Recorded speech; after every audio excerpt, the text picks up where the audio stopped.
बिस्मिल्लाहिर्रहमानिर्रहीम, अस्सलाम वालेकुम। मैं हूं बिशारत राजा, मेरे साथ मौजूद है कमर मेकन साहब। आज तो सुप्रीम कोर्ट ऑफ पाकिस्तान में एक मखसूस रिश्तों के हवाले से केस की समाअत और दूसरा जो इस्लामाबाद हाई कोर्ट के जजेस वाला मामला है, सीनियरिटी वाला मामला, उनके तबादले वाला मामला, उसकी समाअत हुई है। उसमें कुछ आम रिमार्क सामने आए, कुछ आम ऑब्जर्वेशन सामने आई, वो आपके सामने रखेंगे। और फिर अडयाला जेल में आज एक बड़ी बैठक लगने जा रही है कमर साहब। पहले अडयाला करते हैं। हाँ, पहले नहीं, उसी तरफ आते हैं। हाँ। अडयाला जेल में एक बड़ी बैठक लगने जा रही है और फिर वो कोई, ये मेरे ख्याल में जो केस लगने जा रहा है आज तोशा खाना, ये बड़ी तवील मुद्दत के बाद लगने जा रहा है। और गुज़श्ता रात एक अहम इंकशाफ भी सामने आया था और एक बड़े सीनियर साफ़ी ने यह इंकशाफ किया था। ये कहा था कि सीनियर साफ़ी ने कि इमरान खान साहब तक ये मैसेज दिया गया जी कि अगर आप चाहते हैं तो हम आपका ये तोशा खाना 2 जो केस है, ये रात को भी हम लगा कर इसको सुनेंगे। ये मैं बताता हूँ, ये जनाब अरे अगर आगे पूरा सुने। एक वो पॉलीग्राफिक टीम भी अडयाला पहुंच चुकी है, पहुंचने वाली नहीं, पहुंच चुकी है, जो इमरान खान साहब का 9 मई के हवाले से। और फिर शरीफ बरादरान भी आपस में कहीं ना कहीं वो सुना है कि वो आपस में उनके दरमियान तलखियाँ दूरियां पैदा हुई। और ख्वाजा आसिफ का ये बयान कि जी ये तो होना था जो अडयाला में मुलाकातों के हवाले से, लेकिन इतना जल्दी हो रहा है ये इसका हमें आइडिया नहीं था।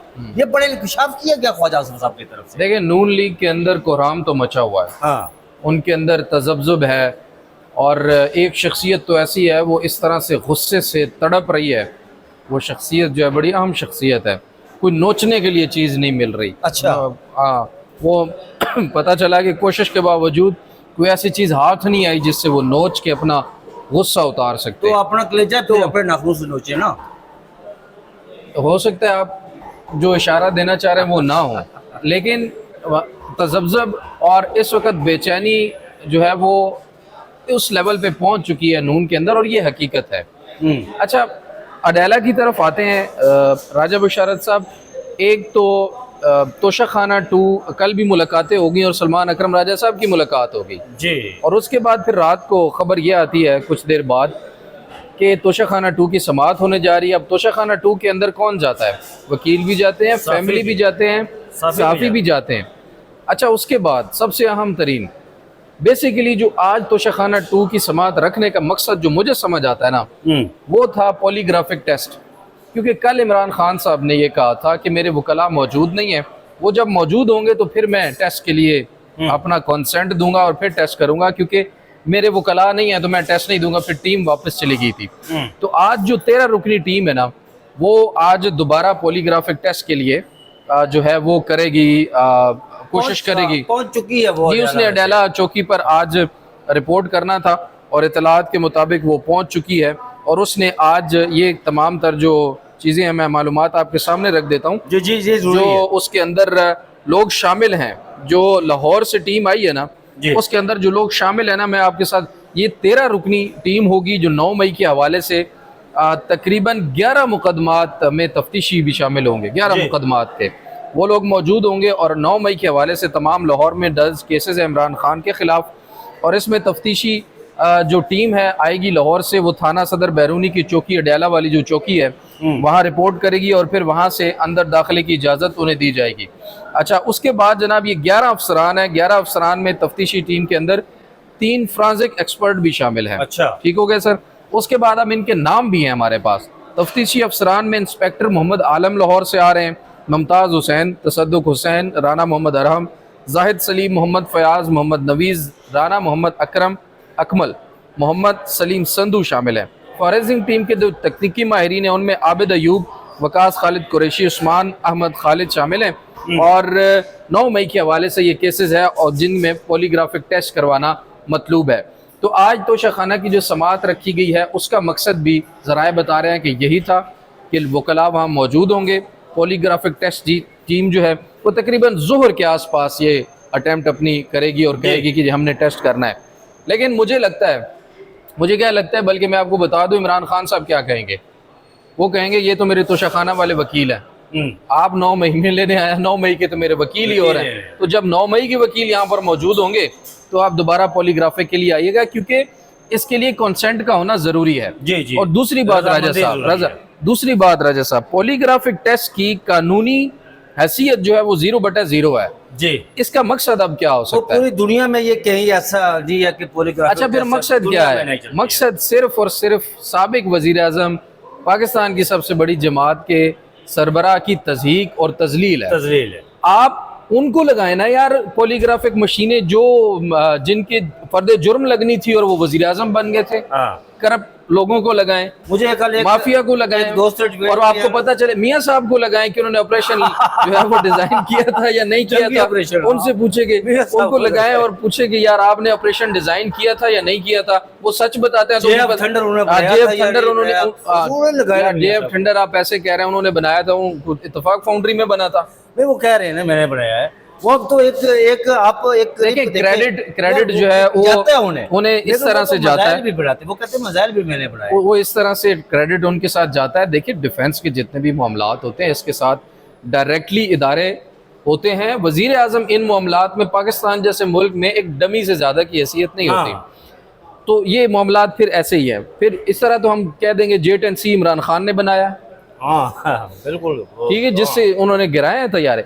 तो ये बहरहाल एक सियासी पॉइंट स्कोरिंग के लिए बात करते हैं। लेकिन अडालिया के अंदर अब 13 लोग जो हैं वो आज इमरान खान साहब से मिलेंगे, फ्रांसिक के लिए सारी चीज़ें वहाँ पर की जाएंगी। मेरा ख्याल है आज भी उन्हें कंसेंट नहीं मिलेगा और ना ही फ्रांसिक जो है आज भी हो इस सकेगा। बात पर अब आगे नहीं, आगे जो खबर है ना जी, जी। ख्वाजा आसिफ और शरीफ बरदरान के आपस में वो उनकी चक्कर, वो उस पर आगे चलकर बात करेंगे। लेकिन उससे पहले इसकी मैं शुरुआत जो है वो वाडा और अज़मा नहीं, बुखारी इस साहबा पर के बाद भी। में बात करेंगे। लेकिन मैं पहले चाहता हूँ कि जो आज इस्लामाबाद हाई कोर्ट के जजेस तबादला वाला मामला यहाँ पर हुआ ना, वो थोड़ा सा मैं नाज़रीन को बता दूं कि आज क्या हुआ है। जी जी। आज नाज़रीन यहाँ पर जस्टिस मोहम्मद अली मजहर की सरबराही में वो बेंच उस केस की समाअत कर रहा था। शुएब शाहीन साहब ने भी एक एप्लीकेशन जमा करवाई हुई थी जिसमें उन्होंने ये कहा जी कि जस्टिस शाहिद बलाल साहब ने उस दरख्वास्त पर एतराज़ किया कि पैराग्राफ नंबर 4 पढ़े, जिसमें ये लिखा गया है कि क्या मुल्क की तारीख में किसी सियासी लीडर ने कभी कोई ऐसी दरख्वास्त दायर की है। दरख्वास्त में कहा गया है कि दबाव कबूल ना करने पर जजेस को निशाना बनाया गया। यह अदरीस अशरफ जो वकील है उन्होंने कहा है। उन्होंने ये भी कहा, यह भी लिखा है कि बानी PTI यानी इमरान खान को रिलीफ देने पर जजेस को निशाना बनाया गया। जैसे शाहिद बलाल ने कहा, मेरा दिल तो दरख्वास्त को जुर्माने के साथ खारिज करने का है, दरख्वास्त काबिल समाअत होने या जुर्माना करने की तरफ नहीं जा रहा। जस्टिस मोहम्मद अली मजहर ने कहा कि इस किस्म की दरख्वास्त से तो हाई कोर्ट जजेस को भी शर्मिंदा किया गया है। जजेस ने तो नहीं कहा कि इमरान खान के फैसले का पर उन्हें निशाना बनाया गया। जस्टिस मोहम्मद अली मजहर का कहना था, जिस पर अदरीस अशरफ जो वकील हैं, ये दरख्वास्त शुएब शाहीन ने लिखी थी। उन्होंने अदालत के सामने इस बात का एतराफ़ किया कि ये जो दरख्वास्त लिखी हुई है ये शुएब शाहीन ने लिखी है, ये मुझे नहीं पता कि ये वर्डिंग मेरी नहीं है। उन्होंने कहा मेरी अलग दरख्वास्त है। हाँ। लेकिन जो सबसे बड़ी बात है ना, इदरीस अशरफ साहब तहरीक इंसाफ की नुमाइंदगी कर रहे थे फैसल सिद्दीकी साहब ने, और उनके वकील शुएब शाहीन अगर ना हो तो उसके बाद इनकी जिम्मेदारी है। शुएब शाहीन, ये जो फैसल सिद्दीकी साहब ने जस्टिस मोहसिन अख्तर कियानी और जस्टिस सफात डोगर का जो हल्फनामे के हवाले से डेटेड सामने आई है ना, इसमें यार ये लग रहा है कि जस्टिस सफात डोगर का तो मामला लटक गया, वो तो कहीं पीछे चला गया। अब देखें, जस्टिस मोहसिन कियानी ने, जस्टिस सफात डोगर ने 8 जून 2015 को एडिशनल जज का हल्फ उठाया था और जस्टिस सुमरो ने 14 अप्रैल 2023 को, और जस्टिस आसिफ 20 जनवरी 2005, यानी कि एडिशनल जज है जस्टिस आसिफ, और जस्टिस मोहसिन कियानी ने 22 दिसंबर 2015 को परमानेंट जज का हल्फ उठाया था। इट मीन्स के he is the most senior जज इन इस्लामाबाद हाई कोर्ट। बिल्कुल ठीक है, ये मामला नया जो है वो सामने आया है। ये जो आज पर इस केस की समाअत मुलतवी कर दी गई है और वैसे साहब से कायम मकाम तो फिर मोहसिन अख्तर कियानी साहब को होना चाहिए था। और लेकिन वो जो जस्टिस मंसूर शाह ने कहा था जी कि वो 3 का पैनल आए सामने, उसमें से जो भी फैसला होगा वो जस्टिस मंसूर शाह का वही कुलिया अडॉप्ट किया गया। लेकिन वो राजा साहब चीफ जस्टिस के लिए होगा ना, कायम मकाम चीफ जस्टिस के लिए तो इस वक्त कियानी साहब एलिजिबल है ना, डोगर साहब नहीं है। लेकिन ये जिस तरह केसेस की समाअत हो रही है और हमारी अब पता नहीं कि उसमें क्या होगा। जिस तरह जस्टिस मोहम्मद अली मजहर और दूसरे जजेस रिमार्क्स दे रहे हैं, ऑब्जर्वेशन दे रहे हैं, उसे ये पता लगता है कि ये शायद एक बताऊं क्या होगा जी। मैं बताता हूँ, मोहम्मद अली मजहर साहब 3 दफ़ा पूछ चुके हैं जी कि आप दलाइल कब मुकम्मल करेंगे। जब जज ये पूछ लेना जी आपको दलाइल में कितना वक्त है, इसका मतलब है जज ने अपना माइंड बना लिया है, उसको मजीद दलाइल में इंटरेस्ट नहीं है, तो फैसला पहले से हुआ हुआ है कि क्या होना है क्या नहीं होना। तो मकसूद रिश्तों वाले केस की जनाब वो इसमें 2 ही चीजें हैं, इसको जरा 2 ही चीजें हैं, या तो डोगर साहब परमानेंट हो जाएंगे, चीफ जस्टिस बन जाएंगे, ना बने तो फिर मियां गुल हसन औरंगजेब साहब हाँ, को मियां गुल वापस हसन ले जाने का ऑप्शन मौजूद है, आप ये याद हाँ, रखिएगा। वो मियां गुल हसन डार्क हार्स साबित हो सकते हैं जी, जी। वो chief justice of Islamabad high court बन सकते हैं। और मखसूस नशिस्तों वाले केस में अहमद खान साहब ने जो अपनी दरख्वास्त दायर की थी लाइव स्ट्रीमिंग की 26वीं आईनी तरमीम तक फैसला आने तक इसको इल्तवा किया जाए। बहरहाल बेंच ने अभी समात उसकी जो हो रही है, बेंच ने कहा है कि हमने एक पायलट प्रोजेक्ट किया अच्छा, था। उसमें मैं था ना, उसमें ये हुआ है हामिद खान साहब ने 11 समातें बताई हैं कि 12 जुलाई को जो फैसला सुनाया गया था मखसूस नशिस्तों का, एक तो वो भी लाइव स्ट्रीमिंग पे सुनाया गया था, उस वक्त पूरी जी। कौम देख रही थी। उससे पहले 10 समातें हुई थी मखसूस नशिस्तों के केस में, 10 की 10 लाइव गई थी, लाइव स्ट्रीमिंग हुई थी। फिर उन्होंने कहा कि बल्ले का जो केस था उसमें भी लाइव स्ट्रीमिंग हुई थी, हाँ, बिल्कुल नैब ऐसा। तरमीम अमेंडमेंट का केस उसमें भी लाइव स्ट्रीमिंग हुई थी। तो उन्होंने तमाम केसेस जो है ना पिछले वो गिन के बताए हैं और कहा है कि जी लाइव स्ट्रीमिंग होनी चाहिए। लेकिन मोहम्मद अली मदर साहब का कहना था कि वो चीफ जस्टिस काजी फायजीसा साहब के दौर में पायलट प्रोजेक्ट था और वो पायलट प्रोजेक्ट अब आगे नहीं चल सका, क्योंकि तो फुल इसलिए कोर्ट में हम उसे नहीं ले हाँ करके। फुल कोर्ट में अभी तक डिसाइड नहीं किया। लेकिन हामिद खान साहब ने कहा है कि अगर आप ये कह रहे हैं फुल कोर्ट में डिसाइड नहीं हुआ, तो फुल कोर्ट ने अभी तक वो पायलट प्रोजेक्ट बंद करने के अहकामात भी नहीं जारी नहीं किए। जारी तो प्रोजेक्ट तो मौजूद है, तो आप उसको लाइव कर दें, पूरी कौम इसमें फिर वो इंटरेस्टेड बेंच है। के सरबराह जनाब, जिन्हें मैं कहता होता हूँ कि बनी नो इंसान की जो मालूम इंसानी तारीख है ना, बनी नो इंसान की, उसके सबसे बड़े जूरिस्ट, काबल जूरिस्ट अगर मोहम्मद अली जिन्नाह, उनकी बदकिस्मती है मोहम्मद अली जिन्नाह की, कमर मेकम साहब, कि वो इस दौर में पैदा नहीं हुए। अगर इस दौर में पैदा होते तो वो जस्टिस अमीनुद्दीन के जानू तिलमस होकर, यानी कि घुटनों को हाथ लगाकर उन्हें कहते कि हजूर मुझे अपना शागिर्द रख ले। और जस्टिस अमीनुद्दीन पर था कि वो उन्हें रखते या ना रखते। उन्होंने कहा जी कि हम इसका फैसला एक साथ करेंगे जी, हम अहमद खान साहब आप बैठ जाए, हम इसका फैसला अभी नहीं कर रहे, क्योंकि फैसल सिद्दीकी साहब ने भी दरख्वास्त दायर की हुई, हम एक साथ करेंगे। बिल्कुल ऐसे। अच्छा, आगे चलते हैं कि शरीय बरदरान के आपस में नाराजगी, वो ट्वीट नहीं आया, मरीम नवाज का भी ट्वीट नहीं आया, फील्ड मार्शल बनाया गया। ख्वाजा आसफ का ये कहना कि यार हमें पता था कि इमरान खान साहब से मुज़ाकरात होंगे, इस्टेब्लिशमेंट के किसी न किसी स्टेज पर जरूर होंगे, लेकिन इतना जल्दी ये इसका हमें आइडिया नहीं था। ये देखिए क्या कहानी है? देखिए, कहानी तो सबको समझ आ रही है। मैं पहली दफ़ा देख रहा हूँ, मुझे जो चीज़ समझ आ रही है ना बशारत राजा साहब, वो ये कि पहली दफ़ा शायद तहरीक इंसाफ बहुत ज़्यादा सेंसिबली मेच्योरिटी के साथ इस वक्त मामला चल को रही आगे है। लेके जा रही आगे है। लेके अपने कार्ड्स अभी तक शो नहीं कर रही, आराम आराम से, छाती के साथ आहिस्ता। लगाए हुए। और दूसरी सबसे अहम बात, इस वक्त जरा ये कंफर्म कर रहे हैं कि इस वक्त तमाम मामलात इमरान खान खुद देख रहे हैं। अच्छा। आपको याद होगा मैंने ट्वीट किया था, मैंने कहा इमरान खान जेल से बाहर आएगा इमरान खान की वजह से। इमरान खान ये जो की वजह। क्रेडिट लेने वाले इधर उधर और घूम रहे यही हैं कि कुंजी उनकी ये अपनी जेब में छोटे पड़ी हुई बच्चे है। अगले साल। हाँ। तो इस वक्त इमरान खान तमाम मामलात को खुद डील कर रहे हैं और बड़े ही तरीके से डील कर रहे हैं और इनको कुछ नहीं बता रहे। ये बाहर ठीक कहते हैं कि हमें कुछ नहीं ये पता। जो अलीमा खानम ने कहा था ना, उस दिन मैंने भी ट्वीट किया था कि भाई अलीमा खानम का कहना है कि इमरान खान साहब की किसी से मुलाकात हुई है या नहीं हुई है, इस बाबत इमरान खान साहब ने हमें कुछ नहीं बताया, और वाकई उन्होंने कुछ नहीं बताया। कल वाली मुलाकात में भी सलमान अकरम राजा साहब ने बाहर आके कंफर्म किया कि 6 मई वाली बात के ऊपर हमें इमरान खान ने कुछ नहीं बताया। हाँ। इमरान खान किसी को कुछ नहीं बता रहे। उसकी वजह क्या है? उसकी वजह यह है कि एक सबसे बड़ी कि अच्छा तहरीक चलती थी, नाकाम हो जाती थी इनके आपसी मामलात की वजह से। उन्होंने कहा कि अब एक तो अलीमा खानम और अली अमीन वगैरह की सुलह करवा दी गई है, आपको पता होगा। हाँ। KP हाउस में बिठाकर तमाम रंजिशें दूर करवा कर सुलह सफाई करा दी गई है और सिर्फ एजेंडा इमरान खान की रिहाई के ऊपर काम करने पर सबका बेतफाक हो गया। तो तहरीक इंसाफ की जो अंदरूनी खलफिशात थी वो अब दूर हो गई है, खत्म हो गई है। अब मामला आगे चलना है तो तहरीक को ये लोग देखेंगे, बाहर मोमेंटम माहौल बनाएंगे, उधर मामलात इमरान खान अपने हिसाब से खुद डील करेगा। हाँ। तमाम चीजें। और एक और खबर है कि एक वफ्द जो है अमेरिका से फिर आ रहा है जी, और वो जी। इमरान खान से अच्छा ये सारी चीजें देख करना फिर नून लीग का मछली की तरह तड़पना बनता है कि शायद उसको ये लग रहा है कि अब हमें इस इक़्तिदार के तालाब से उठाकर शायद बाहर फेंक दिया जाएगा। तो इसी वजह से तमाम मैंने कल भी अपने व्लॉग में किया एक बात की थी कि मुस्लिम लीग नून की तारीख उठाकर देखे ना जी, जब जब उन्होंने चीफ ऑफ आर्मी स्टाफ को उर्दू पर प्रमोशन दी या उन्हें BMW की ऑफर्स की या 2-2.5 साल से ज्यादा नहीं चले, वो नहीं चले। ये जो अब जो कुछ हो रहा है ना यार, मैं तो डर गया हूँ ना। अच्छा मैं वैसे एक चीज है राजा साहब, अफसोसनाक है ये हाँ बिल्कुल सही बात कि है। इनकी उनके साथ बनती है या नहीं बनती, इससे मुल्क का क्यों नुकसान होता है। उनको भी ये सोचना चाहिए कि भाई हमने सियासत नहीं करनी, फौज का काम सियासत नहीं सियासत उन्होंने को है। बहुत इस से इस अपने बात सरहदों- के ऊपर अगर इमरान खान भी यकीन माने, कल को कंप्रोमाइज करके बाहर आता है और कहता है ना कि नहीं नहीं नहीं नहीं, इस बात को छोड़ें, उसके ऊपर भी तनकीद होगी। बिल्कुल ऐसा ही लोग है। कहेंगे कि बिल्कुल यार ऐसा ही है। हमने कितनी अवाम ने मार खाई मारे है, खाई है, असूल लोगों के ने ऊपर कारोबार कंप्रोमाइज। तबाह किए जी। हाँ, अगर एस्टेब्लिशमेंट फौज इन लोगों को ये समझ आ जाती है कि हाँ भाई ये बात जो कह रहा है ये ठीक है, दुरुस्त है, तो मजीद जिल्लत और रुसवाई किसी के मुकद्दर में है, उससे बेहतर है कि किबला दुरुस्त कर लिया जाए। ये बड़ी साफ और वाज़ेह सी बात है।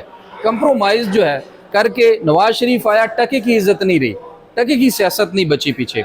इमरान खान अगर ये काम करके आएगा ना, यकीन मानिए कि अब लोगों की आंखों का ऑपरेशन जिस तरह से हुआ है, इमरान खान के ऊपर भी सख्त तरीन तनकीद होगी अगर कंप्रोमाइज़ किया अपने असूलों के ऊपर। मैं देखें, मैं कमर मेकर साहब, मैं ख्वाजा आसिफ साहब के उस बयान से जो, अच्छा एक और बात मेरे जहन में खटक रही है कि वो लोग जो कहते थे कि जंग का जो डिज़ाइन था वो मियां मोहम्मद नवाज शरीफ साहब ने एक कमरे में बैठकर बनाया था।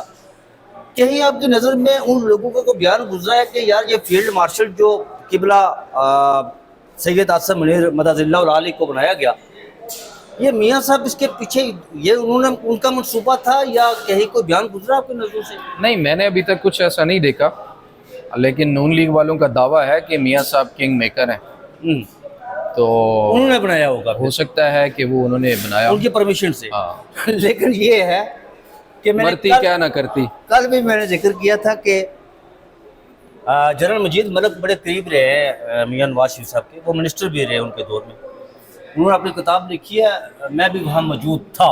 अच्छा, उसमें उन्होंने लिखा है जी कि कारगिल जंग के बाद मुशर्रफ और मियां नवाज शरीफ साहब के बीच में मामला ख़राब हुआ, तलखियाँ पैदा हुई, दूरियाँ बढ़ी, सारा कुछ हुआ।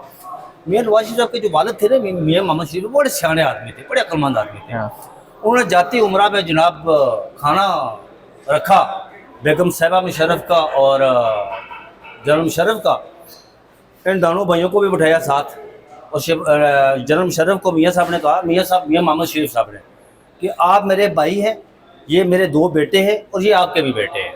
अच्छा, उन्होंने वहाँ बैठे बैठे फैसला किया कि आपके बीच में तलखी हो गई है, हम आपको joint chief of army staff बनाते हैं।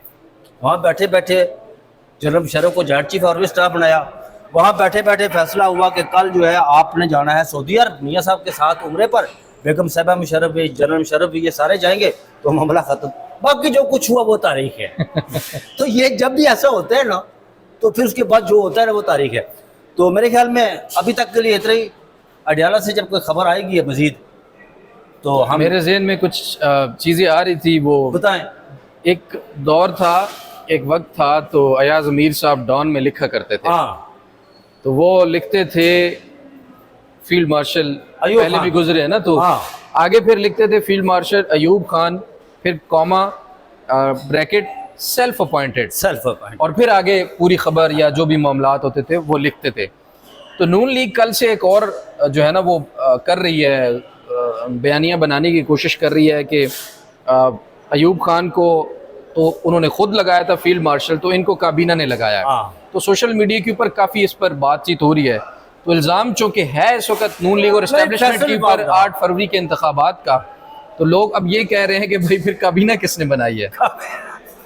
ठीक है, तो फैसल बाउडा कह रहे हैं जी, उन्होंने रात को मोहम्मद मालिक के प्रोग्राम में या पता नहीं किसके प्रोग्राम में उन्होंने कहा जी कि हमारे दोस्त बैठे हुए थे बैरिस्टर अकील मलिक साहब, उन्होंने कहा ये तायात ये सारा वो, तो अकील मलिक साहब ने कहा जी कि नहीं इसमें तो कोई ऐसे आइन में तो बात नहीं है। उन्होंने कहा हम बैठे हुए हैं ना, हम पार्लियामेंट से करवा लेंगे अगर कोई बात हुई तो। उसके बाद बैरिस्टर अकील मलिक साहब के वैसे जो तालु से चिमट गई। फैसल वाडा साहब ने जो बातें की हैं ना, उनमें से कुछ के साथ इख्तलाफ है हाँ। कि जी वो सब चीफ्स को जिसको मर्जी बरतरफ कर सकते हैं, लगा लेकिन सकते मैं हैं। उनकी इस बात से ये इत्तेफाक करता एजाजी हूं। एजाजी मैं एक चीज ये है। बात दुरुस्त है, लेकिन मैं उनकी इस बात से इत्तेफाक करता हूं। उन्होंने कहा हम बैठे हुए हैं ना, हम पार्लियामेंट में सारा कुछ करवा लेंगे। चलें जी, पार्लियामेंट से जो होगा वो भी आपके सामने रखेंगे। अभी तक के लिए इतना ही, वीडियो बहुत लंबी हो गई है। अपनी राय से हमें जरूर आगाह कीजिएगा। अपना बहुत सारा ख्याल रखिए। अल्लाह निगहबान।